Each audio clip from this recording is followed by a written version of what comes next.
Europe के राष्ट्रवाद के विकास में एक दूसरा राज्य था जर्मनी। जर्मनी लगभग 39 राज्यों में विभक्त था। हम जर्मनी के एकीकरण और राष्ट्रवाद के विकास का अध्ययन करेंगे। जर्मनी नेपोलियन की पराजय के पश्चात वियना कांग्रेस ने जर्मनी को पुनः 39 राज्यों में विभाजित कर दिया और एक परिसंघ बनाया जिसका अध्यक्ष ऑस्ट्रिया और उपाध्यक्ष प्रसा था। जर्मनी के राष्ट्रवादी इससे संतुष्ट नहीं थे, फलतः उन्होंने आंदोलन शुरू कर दिया जिसका केंद्र जिनेवा विश्वविद्यालय बना, जो जर्मनी में पुनर्जागरण चाहते थे।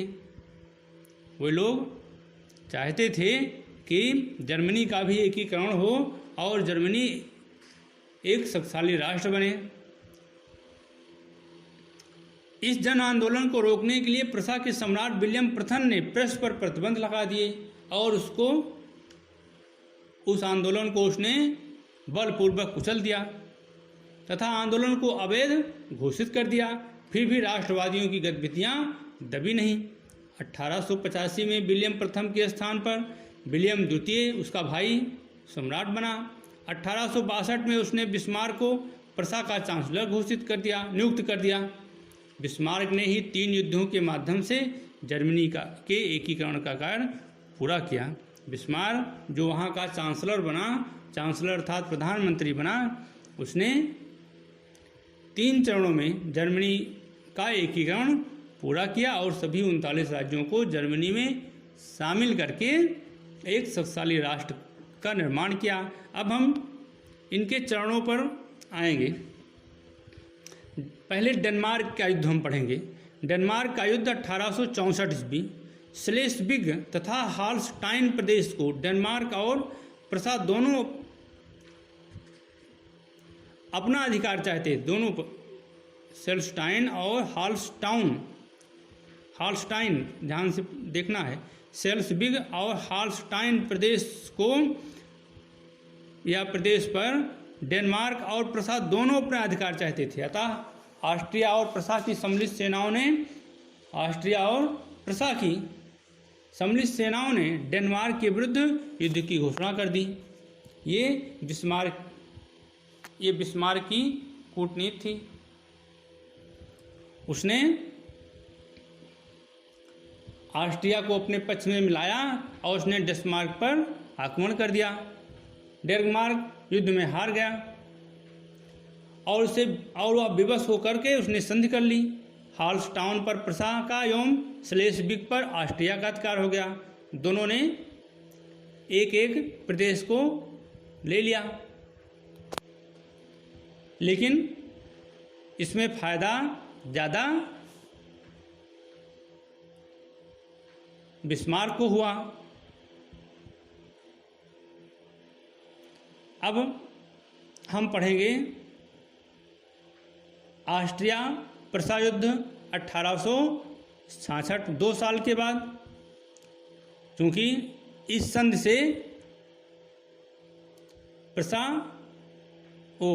से ऑस्ट्रिया संतुष्ट नहीं था।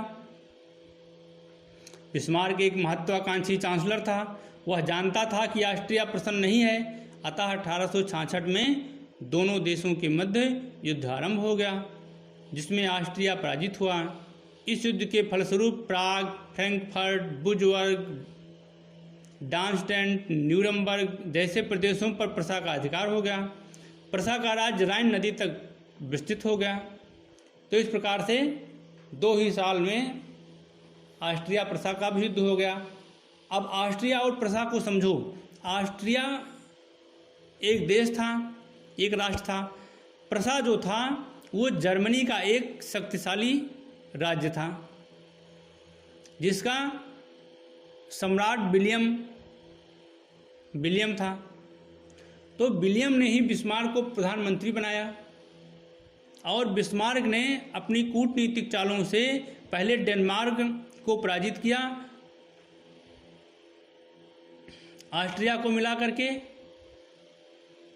और उसके बाद 2 साल के बाद जब फिर युद्ध हुआ तो किससे हुआ? ऑस्ट्रिया और प्रसा से युद्ध हुआ। ऑस्ट्रिया से भी युद्ध हो गया और ऑस्ट्रिया से इतने सारे राज्य प्राग, फ्रैंकफर्ट, बुर्जबर्ग, डार्मस्टेन, न्यूरमबर्ग जैसे प्रदेशों पर उसने अधिकार कर लिया और उसका प्रसा का राज्य था राइन नदी तक फैल गया। अब इसके बाद तीसरे चरण में प्रसा फ्रांस युद्ध हुआ 1870 में। अब फ्रांस बचा।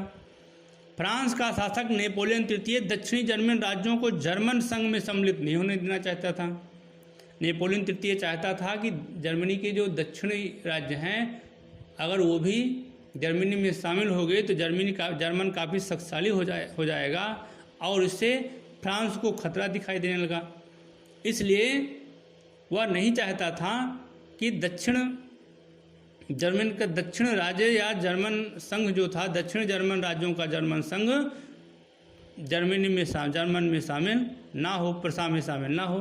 फ्रांस अपने आप को असुरक्षित समझने लगा था। उसी समय स्पेन के रिक्त सिंहासन का मामला भी सामने उभर कर आया।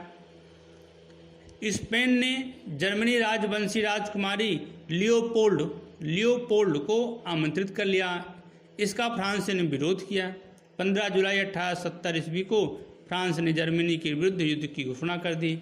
युद्ध में फ्रांस की पराजय हुई। नेपोलियन तृतीय बंदी बना लिया गया।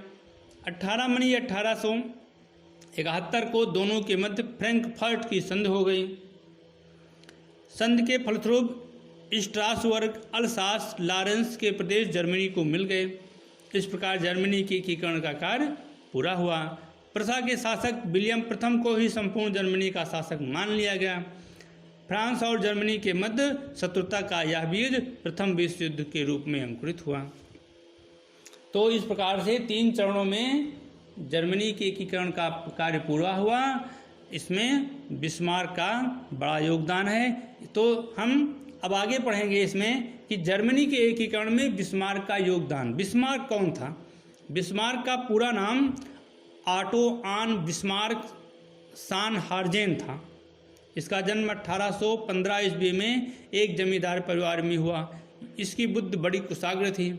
उसकी शिक्षा बर्लिन विश्वविद्यालय में हुई। प्रारंभिक शिक्षा भी यहीं हुई और उसके बाद उसने विश्वविद्यालय स्तर की शिक्षा बर्लिन विश्वविद्यालय से प्राप्त की। वह प्रसा की प्रशासनिक सेवा में भी भर्ती हुआ किंतु उसका मन नहीं लगा। उसने नौकरी से इस्तीफा दे दिया और वह अपनी क्योंकि वो एक जमींदार परिवार का था तो वह अपनी जमींदारी के कार्यों को देखने लगा। 1845 में वह पोमरेनिया की प्रांतीय संसद और 1874 में उसे फ्रांस की संसद में चुना गया। 1851 में वह रूस का राजदूत बना। 1862 में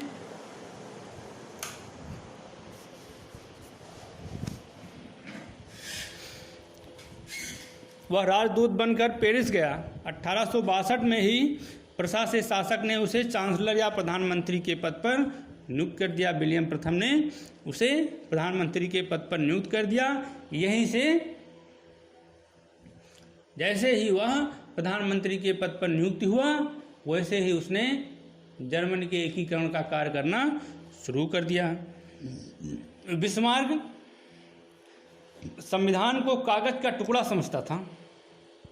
बिस्मार्क लोकतंत्र, उदारवाद, क्रांतिकारी विचारों का विरोधी था। वह राजतंत्र एवं सैनिकवाद का समर्थक था। वह संविधान को कागज का टुकड़ा कहा करता था। वह जर्मनी में प्रसा का विलीनीकरण नहीं चाहता था वरन प्रसा की सीमा को बढ़ाकर संपूर्ण जर्मनी में आत्मसात करना चाहता था।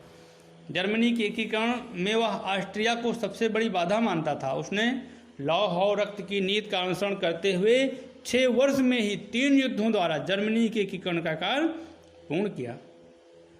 जर्मनी के एकीकरण का संपूर्ण श्रेय बिस्मार्क को है। अपनी कूटनीतिक चालों द्वारा उसने सदैव यही प्रयास किया कि उसके शत्रुओं को किसी यूरोपीय शक्ति का सहयोग प्राप्त न हो। निसंदेह वह जर्मनी का निर्माता था। इस प्रकार से जर्मनी के एकीकरण का कार्य भी पूरा हुआ। तो हमने देखा पहले फ्रांस की क्रांति से किस प्रकार से पूरे यूरोप में राष्ट्रवाद का वातावरण बना। फिर जो विघटित देश थे जो अनेक राज्यों में बटे हुए थे, वे भी उनमें भी जनता ने भी और वहाँ के नेतृत्व ने भी ये प्रयास किया कि हमारा भी देश संगठित हो, मजबूत हो, शक्तिशाली हो और